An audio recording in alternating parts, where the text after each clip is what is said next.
This is Rob Tebbutt for Boxing Social in association with Betfred. Delighted, as always, to be joined by Alex Krassyuk of K2 Promotions. How are you, Alex? Nice. Yourself?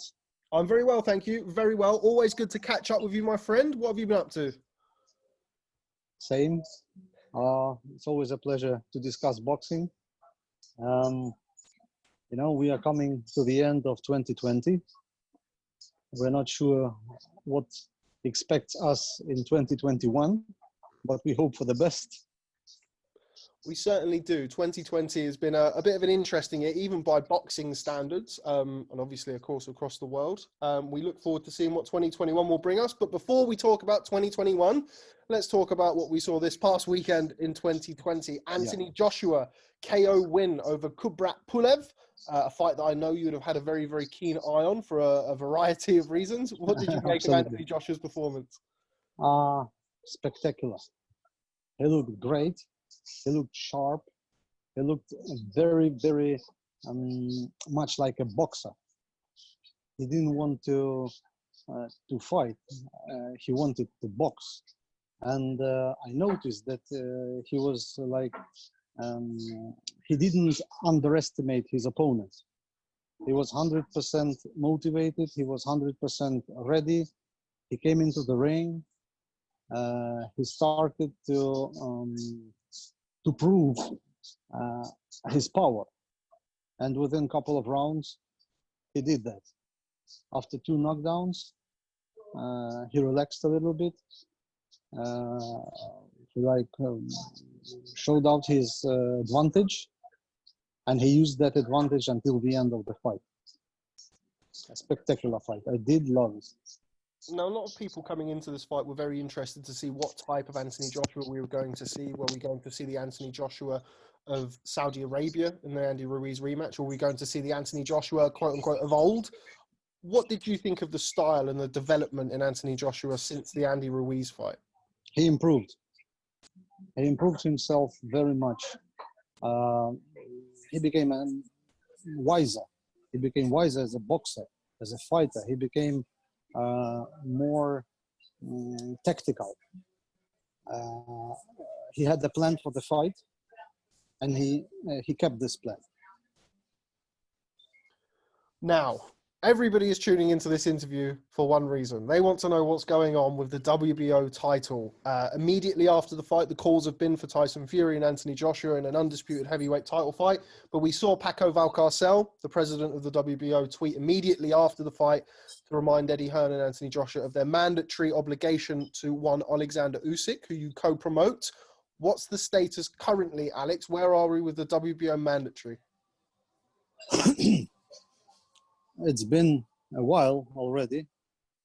Usyk was announced the mandatory official challenger for the WBO heavyweight title. I tell you, it's already probably 18 months or maybe 16 months. Since that time, many things happened. First thing that took place was AJ Ruiz's second fight. And then we were about to fight AJ, but Pulev was also in a row.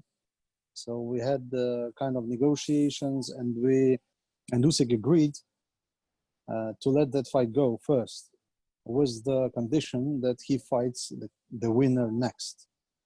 And that was not just talks, it was official position between the promoters and the sanctioning body.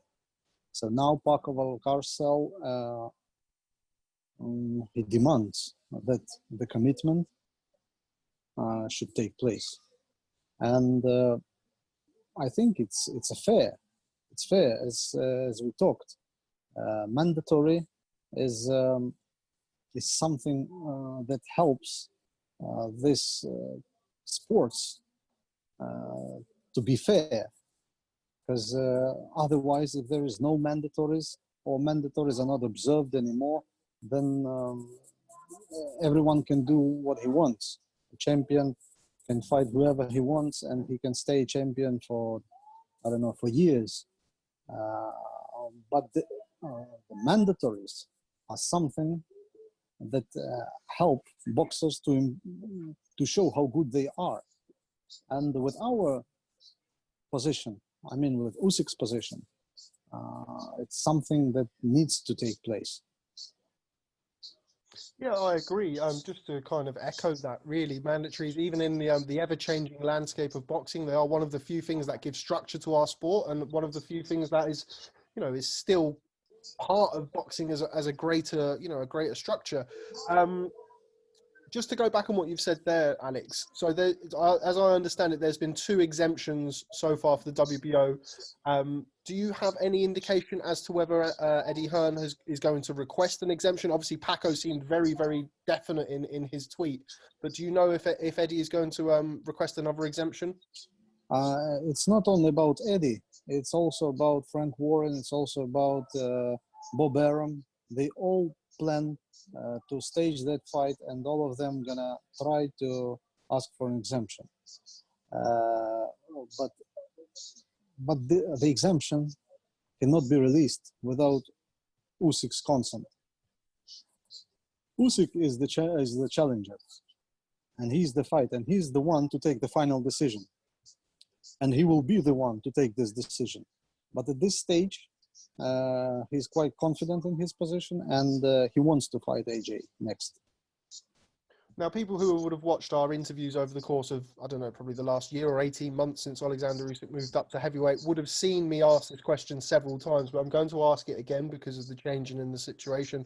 Have you had any indication from Alexander Usyk that he would be willing to step aside again for a 3rd time? Not at this stage. He wants to fight AJ next. That's his position. Eddie's spoken about a scenario wherein the WBO title would be contested between Anthony Joshua and Tyson Fury under the proviso or under the conditions that Alexander would face either the winner or would fight for an immediately vacated WBO title. Is that something that's been discussed?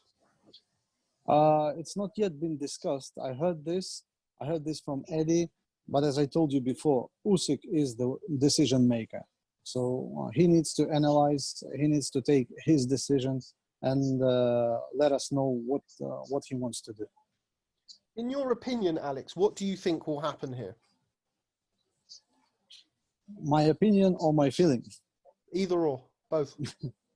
I'm not really confident that Fury-AJ fight is very likely to happen soon.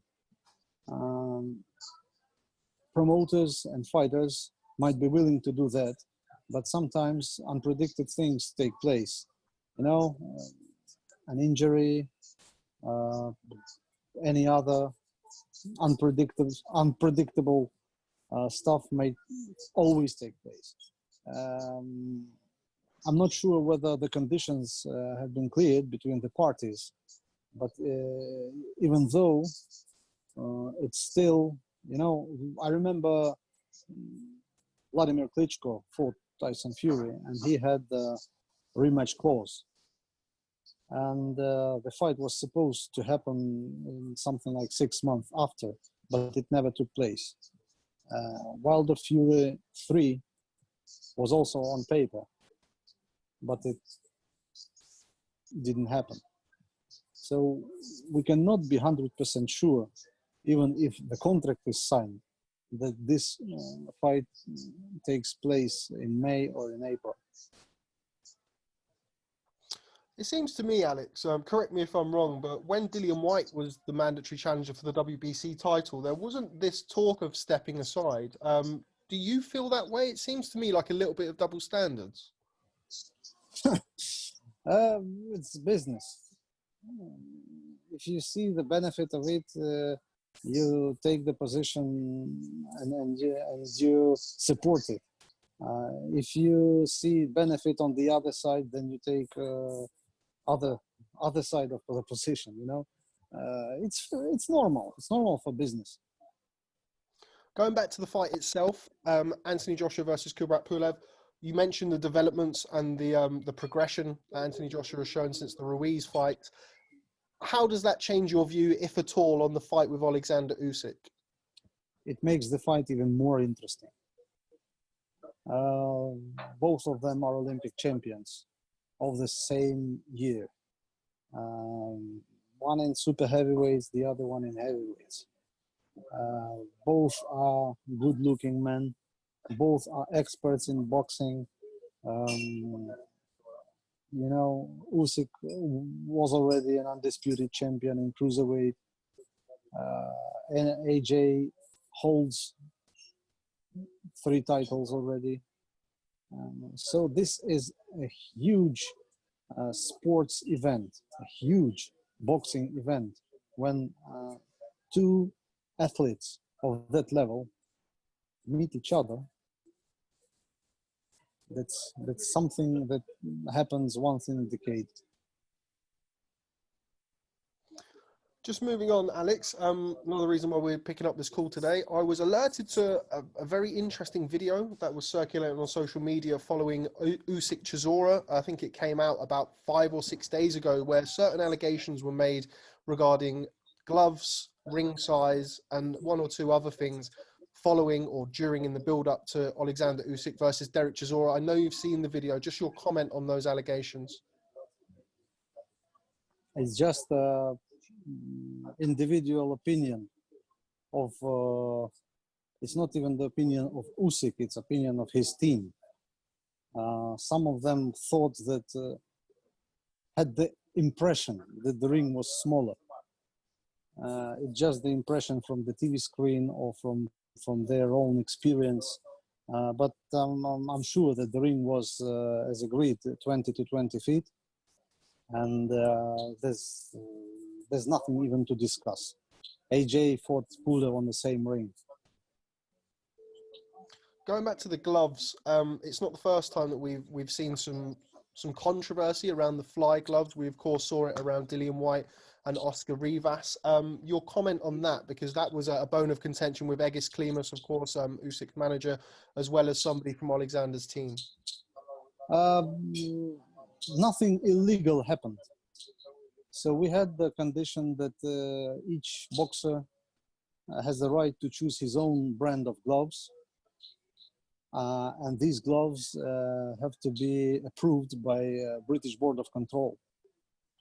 So Usyk choice was rival gloves, and Chisora choice was fly gloves. They have some small paddings on the knuckles, but as long as they are approved, you cannot say that this is illegal. So you're comfortable that there were no dark arts, there were no dark forces at play, and you're comfortable, certainly from a legal standpoint, that there was no issue. No issue, absolutely no issue. Why is it then, sorry, Alex, why is it then that Alexander has done this interview? What's his opinion? What's his thoughts? It was a huge interview. It was the second part of a big interview. He's not a frequent, person on TV here. He used to release the information within probably the last couple of years. He used to release everything from his side on his YouTube channel. And this interview was made specially for his YouTube channel, and many things were discussed. And among those things, the issue of gloves and ring were also discussed. And he never said that the ring was small. He said that there was an impression that the ring was small.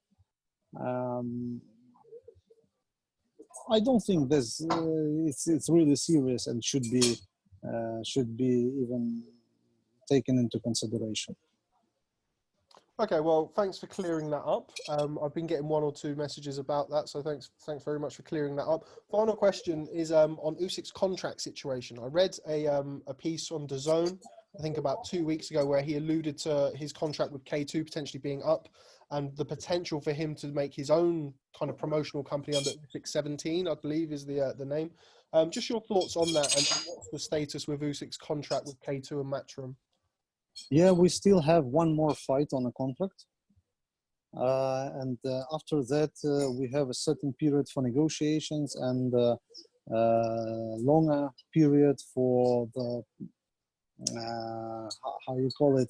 for the right to sign the contract on the same conditions that he for example, got from any other promoter the primary right to sign on the same conditions. But no, there's no issue between yourselves. There's no issue between K2 and Usyk currently. Not really. So we scheduled a meeting with Usyk for tomorrow to discuss further plans. Okay. Well, final thing on Alexander Usyk. We're going round the circle again, back in the mandatory. If by some intervention or whatever you want to call it, he doesn't end up fighting Anthony Joshua next, the talk is at least that the potential fight for him for the vacant WBO title is against Joyce, who he of course fought in the World Series of Boxing as an amateur. We just saw Joyce get a big win over Daniel Dubois. That would be an interesting fight. Oh, they fought already in WSB, and there were no questions left at that fight. But I think it's still too early to discuss Joyce Usyk fight, as WBO is the sanctioning body which designates the contender. And no matter who's number one, the board decides who fights for the vacant title. Okay, well, before I let you go, Alex, esteemed boxing man that you are, I know that you'll be having a keen eye on Canelo Alvarez this weekend, who faces Callum Smith live on DAZN. What do you make of that fight? Oh, it's a complicated question for me. You know why? Why? I'm not a big fan of Canelo. Not because I don't like him. It's because I never followed his career. He is huge as a fighter. He's huge as a boxing star. But I never followed him. It's my personal. And same with Callum Smith. He won the Super Series, same season with Usyk, right? Didn't he? Yes, yes. He did. You know, I'm not even confident about that. It's sure gonna be an interesting fight, and sometimes you want unpredictable things to happen. So I will cheer for Callum Smith. Okay, well, Alex Krassyuk, always a pleasure catching up with you, my friend. If I don't speak to you before, do have a lovely Christmas. I'm sure I will be speaking to you as soon as there's some news on the WBO mandatory anyway. Yes. But thank you, as always, for speaking to Boxing Social. It was my huge pleasure. Take care, Rob. Thank you, Alex. Bye. Bye-bye.